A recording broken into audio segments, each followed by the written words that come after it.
I bow to all the seekers of truth. At the very outset, you have to know that truth is what it is. We cannot change it, we cannot transform it, and we cannot conceptualize it. Also, unfortunately, at this human awareness, we cannot feel the truth.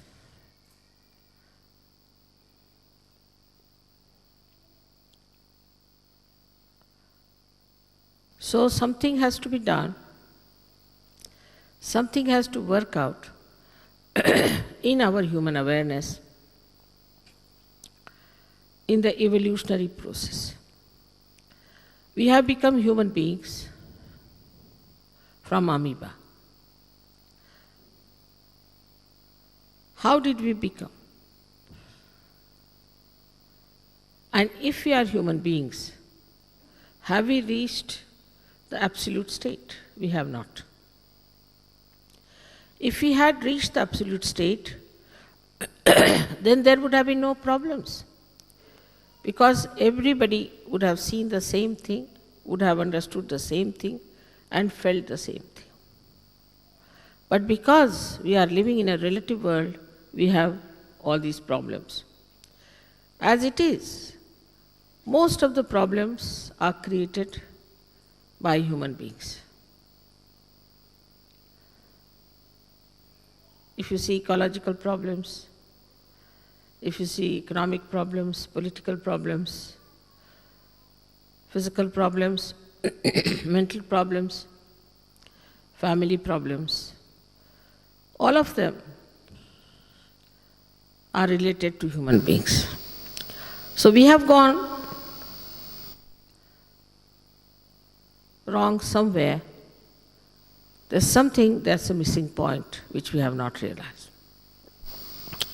The advancements we have made in our civilization, say in science, has reached such a stage that we had to create atom bomb, hydrogen bomb. So all these mental efforts we have put in also boomerang on us and create our destruction. In every way, we get frustrated. And we start seeking, what's the matter? Then we turn to religion, and we find in religion also, it's just words, words and words. Whatever is written in the Bible, same about written in Quran if you read it, or Dhammapad or Gita, everywhere is about just the same. There's not much of a change. But still, you may follow any religion, so-called following I would say, still, a human being belonging to any religion can commit any sin. Any sin. There's no binding force on him of that religion. Why is it all these great religions which were created by great incarnations and great prophets have taken such a deviated path, and why we have not been able to achieve whatever they have promised to us? What is the reason why we could not achieve that? What has gone wrong?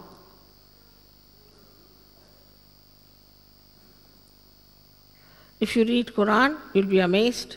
The description of what was the vision of Muhammad Sahib is far away from the Muslims as they are. Same about Christians we can say. When Christ has said, thou shalt not have adulterous eyes, difficult to find Christians who don't have. In this way, we have to realize on one side whatever mental efforts we have put in, or on the other side, whatever physical or emotional efforts we have put in have come back to us,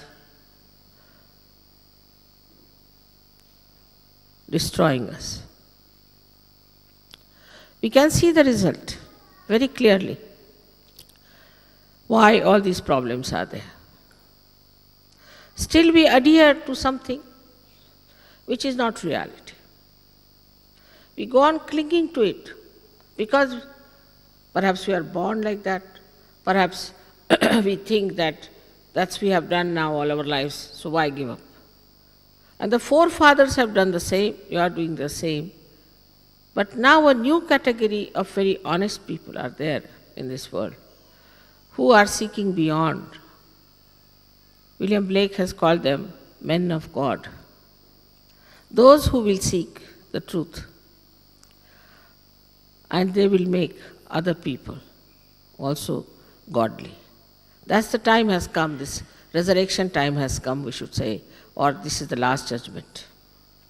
This last judgment is going to be done by this Kundalini, the power within you. This is your own power, which has to be awakened. And once it is awakened, it passes through these centers as told to you and lets you know that these are your problems. These are the problems of your chakras. They may be physical, they be emotional, could be also spiritual. And once you know these problems, and if you know how to solve these problems, you can be a very normal, sensible, balanced personality. That's not the only thing that happens when you get your self-realization. Firstly, what happens to you is that when the Kundalini passes through your Agya Chakra, then you become thoughtlessly aware. If you see all the sciences they have created after religion, about religion, the talks and the whole thing is just mental. It's not inside, it's not innate, built within. So one thought rises, another thought falls, another thought rises and falls down. Some come from the future, some come from the past.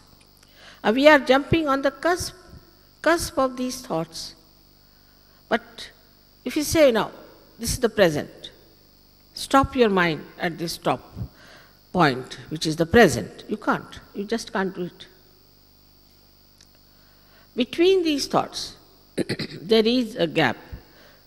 This gap is the present, but it's so small that you cannot find it.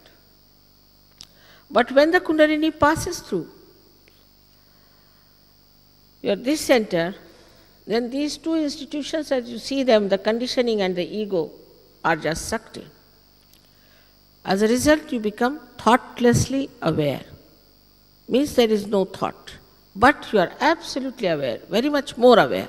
For example, if you look at this beautiful hall without thoughtless awareness, with the thoughtless awareness, then the whole picture becomes like a photo in your mind. Whole thing is stored up into every detail so clearly. Because present is the truth. Past is finished and future doesn't exist. So to come to the present, you have to have this new awareness called as thoughtless awareness. But when she crosses over and pierces through your fontanelle bone area, which is the actualization of your baptism. Just people talk of baptism, come along, I'll baptize you. It's not possible that way. It's just an artificial ritual. Try to understand. This is not going to render that actual happening within you, which is going to make you grow spiritually. So the actualization of baptism takes place, and you can feel also from your fontanelle bone area a kind of a cool breeze of the Holy Ghost coming in. You feel extremely relaxed. Secondly, that you jump into another higher awareness, which we call as collective consciousness. This means that not only that you can feel your own centers on your fingertips, because these cool vibrations, you can call them, start flowing through your own hands. You can feel them. But also you get the information about others as well as about yourself on these fingertips. Automatically, you become like a person who is a computer. It starts working in such a wonderful manner that you can find out about any disease, any trouble, without going through all the diagnosis or anything. And if you know how to cure these troubles physically, mentally, you can definitely cure yourself and also others if you have reached that state and have permanently achieved it. This is what has to happen to us. All of us have to achieve that state, which is your right to achieve it. Sahaja means with you is born. This yoga means the union with this all-pervading power of God's love. It exists or not, we have never bothered to find out. We see these beautiful flowers, very beautiful flowers and everything around. When I came from Sydney, I saw the beauty. The nature has just spread for the pleasure of human beings. We never even think how it has happened. What has worked it out, all these living things? We don't even think how this eye of ours is such a beautiful camera, how it has been made. How is it, this brain, which is such a great computer, how is it made? Who has made it? They may say it is autonomous, but who is this auto? We have never tried to find out that there is this all-pervading power of God's love, which has done all this living work. And now for us it is to feel that that is the yoga, is the union with that divine. It's not physical, it's not mental, but it is spiritual, where you start first time feeling this all-pervading power. Then only you have to know how to use this power which flows through you. But it moves very slowly. And people, you see, this is not a plastic work that you can go on producing many, and we don't have any organization as such. We do not organize people, and we do not take any money at all. You cannot. Because how much can you pay for this divine work? How much do we pay to Mother Earth? For she gives us all these beautiful flowers. She doesn't understand money. So you cannot pay for it. But there are many, many organizations afloat which are taking money, which are giving you mental feed, and people run after them. They like to go on working out that yarn that they have spun for you. One has to go beyond this mind to feel the spirituality. With this mind, that is human mind, you cannot understand. You have to have divine mind. But once you get your realization, your mind also gets enlightened. And when your mind is enlightened, you can perceive, penetrate into every situation in such a deeper manner. And the way you can improve it, I can tell you a simple analogy to understand it. Supposing you are standing in the sea, and the sea is rough, you are afraid of the waves, very much afraid. But supposing somebody puts you on the boat, and then you can see those waves and enjoy them. But supposing you learn how to swim, then you can jump in and save them.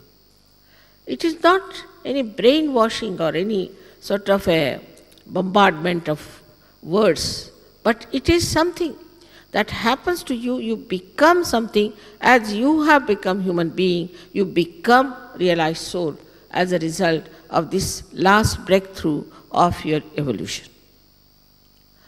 This is happening everywhere, no doubt, and it's working out very well in, I think they told me 62 countries, but at least I know of definitely of 52 countries where there we have got very strong centers where it is working out.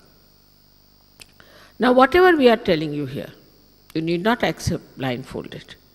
Blind faith is of no use. First of all, you must experience. Just like a hypothesis, I am putting this before you. But you should have an open mind of a scientist. Just open your mind and see for yourself it works. If it works, then you have to accept. If you are honest, you have to accept. If it doesn't work, if it works with many, why not try and work it out? Most of the people do get their realization. I have seen it. It's a wonderful thing that is happening, that masses of people can get realization. Depends on also certain places, like Russia, I was amazed, where they have not heard the name of God, they have never heard the name of Christ, they were not allowed to read Bible or any book, they had no religion at all. They believed in no religion. Where thousands and thousands come to my program and they all get their realization. In a small place called Taliyati, there are 22,000 Sahaja-yogis practicing Sahaja Yoga. Can you imagine? I was so amazed. Same about Bulgaria, Romania, Hungary, Poland. I was amazed how these people, Czechoslovakia, how they have taken to Sahaja Yoga so fast, just like fish to water. How they realized it. And nobody else, all these false people could not go there, nothing could work out. Only thing that has really worked out there is something that is genuine, that is Sahaja Yoga. One has to realize that as we are not in the absolute state, we have to reach to the absolute state. That desire should be there. If that desire is there, it works out without any difficulty. It is your own power which manifests, and gradually you can manifest them in such a way that you can do so many things like giving realization to others, curing others, and also enjoying it. Because when the attention is filled with the light of the Spirit, it fills you up with complete joy. And joy has not two sides like happiness and unhappiness. It's singular, it's absolute. And you are, then they say, they are swimming in the ocean of joy. So beautiful it is. This new race, we can call it, the new society, is already formed. It's there. They are angel-like people, beautiful. I never tell them, don't drink, don't smoke, don't take drugs, nothing of the kind. I don't tell them. It just automatically drops out. Because in the light, they see the ignorance that they had, they see the darkness, and they just drop out. We don't have to tell them anything, not to brainwash them or anything. It just works automatically. You don't have to follow any kind of a fundamental truths or things, nothing of the kind. You just know this is fundamental because you have got the light within you. Then they see the goodness, then they see the oneness of all the religions. So if you know the oneness of all religions, why will you be fundamentalist? If you belong to one organization or to another church or to another religion, then you fight. When you get into compartments like this, then only you fight. Everybody thinks we are the chosen ones. That's how we have this fundamentalism now knocking at our doors. So to get rid of it, the best thing is, first of all, you have to become an universal being. And this spirit is the universal being. Once you become the universal being, then you'll be surprised to see that all these differences you saw because of complete ignorance. For example, there is light, you can see each other here. But supposing there's complete pitch darkness, you don't know who is sitting here, who is right, who is left. You don't know how to walk. You may trample over people, you may just get frightened, you may run helter-skelter. But if there is light, you see things so clearly. In the same way, Sahaja Yoga works. First, some people get not all the light, I should say, but they do get a little light, the glimmer of light, and then it starts expanding. And when it expands, you'll be amazed how things work out. Also, I have seen people after coming to Sahaja Yoga, they become extremely intelligent, absorbent, and a kind of a very dynamic personality comes in them. Now you have seen these Australians singing Sanskrit song. I mean, imagine, Sanskrit, even these English lived in India for 300 years. They couldn't learn one sentence of Hindi language, leave alone Sanskrit. But the way they sing with such clarity, even the Indians are surprised at how they are singing our songs in Sanskrit language. It's an impossibility. We cannot think of a Western person singing like this, with all the rhythm and the melody and all that. And in no time they pick up. There are artists and artists who have now got world fame in India after coming to Sahaja Yoga. We have got here also some artists who were painters, have got a good name for themselves. Everything changes. You become on top of the world, but you don't become competitive. You start enjoying each other.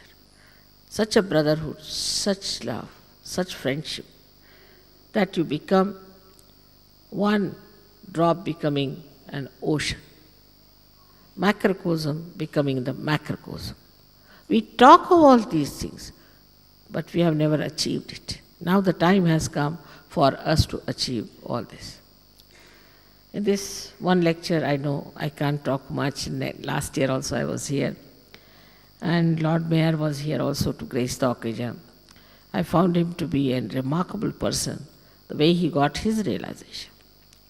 You are especially blessed people, I think, Newcastle, with this beautiful lake here and beautiful surroundings. And I hope that Sahaja Yoga will work out here very well. Gradually, it will take its roots and you can have a real good center in Newcastle. May God bless you all.